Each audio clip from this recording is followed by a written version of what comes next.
The best backcourt in the WNBA remains intact because Kelsey Mitchell is back, staying with the Indiana Fever and going back to back with that backcourt with Caitlin Clark. Of course, Mitchell had been with Indiana her entire career. There was some speculation that she might want to explore other options, but there's no better option for Kelsey than playing along C squared, as she calls her, because Kelsey Mitchell had the most notoriety of her career, the easiest time of her career on the court, and now has a chance to compete for championships with that core alongside Clark and, of course, Aaliyah Boston. One thing that was interesting is that the team announced it themselves, which means there are no leaks. They're running a tight ship with the Fever, and they clearly convinced Kelsey Mitchell to stay, which was their number one priority in free agency. They made that very, very clear. And the idea Mitchell would want to go anywhere else was always a little odd. It was always a little strange because, again, she became a much bigger star.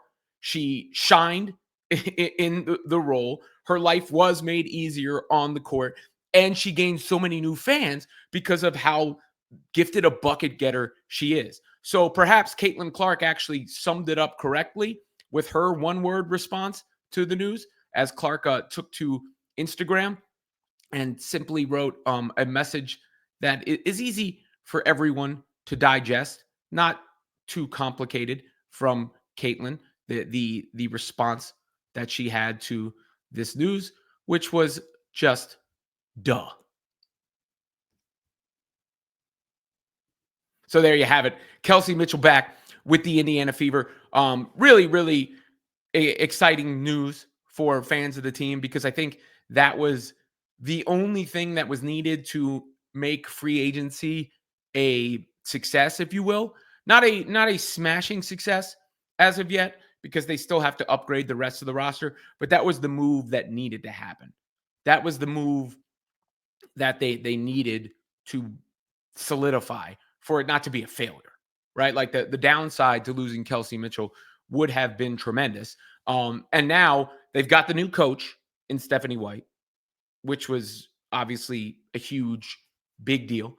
And they've got that core. And I know I've said this before and I've been hammering the point home, but that foundation is in place.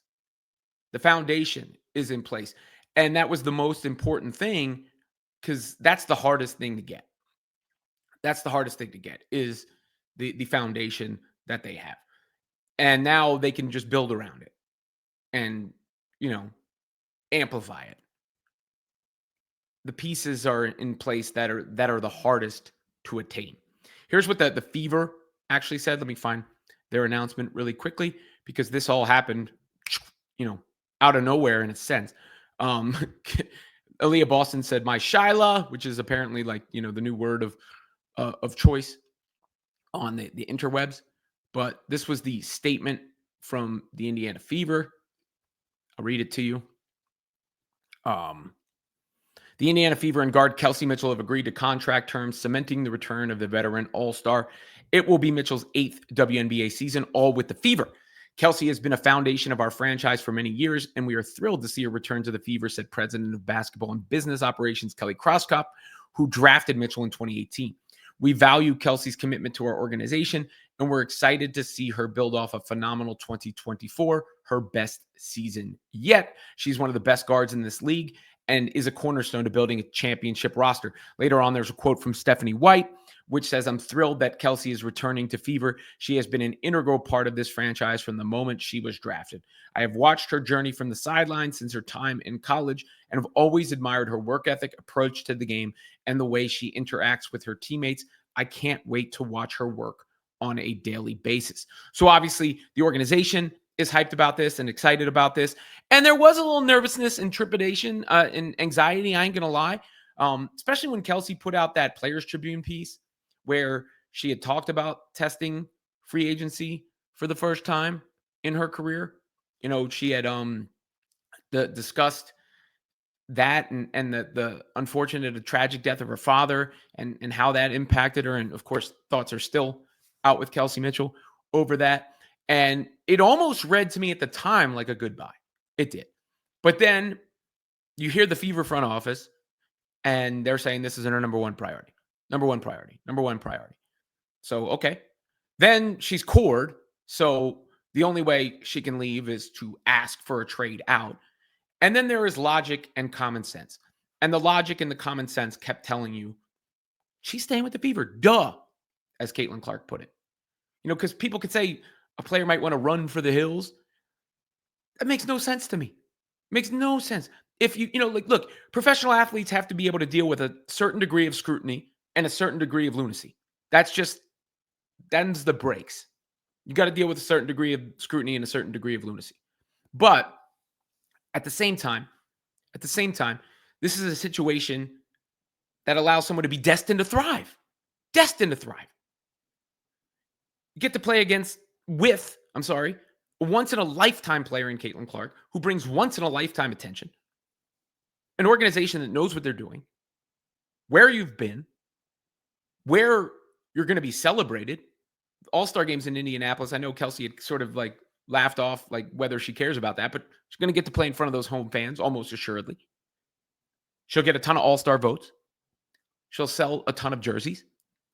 She'll have her life made easier with the passes she receives, the defenses she faces because of the attention of the other players.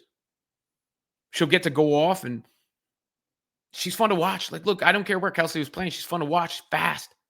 Got that boogie in her game. Brilliant to watch in that regard. Bucket getter. Born bucket getter. And, the difference being, though, again, she had played with Indiana, and she was there when they got the number 1 pick in Aaliyah Boston. Not a good team. They had the number 1 pick. She was there when they got the number 1 pick and Caitlin Clark. Obviously not a good team. The team that gets the number 1 pick in the draft is not a good team. That's a general rule. Something you could take to the bank. And then all of a sudden they're in the playoffs.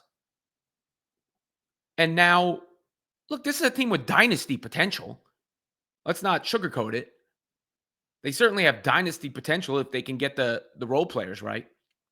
If they can upgrade the defense, rebounding depth, and a little more shooting. That's a dynastic level team. And for the best legacy that Kelsey Mitchell can leave on the game, this was a duh choice. It was basically the only choice that she could make. I mean, she could make any choice she wanted to. Again, I wouldn't begrudge her but again, I'm talking common sense basketball point of view. It just makes too much sense for Indiana to remain her basketball home, and it makes it for a win in Fever free agency.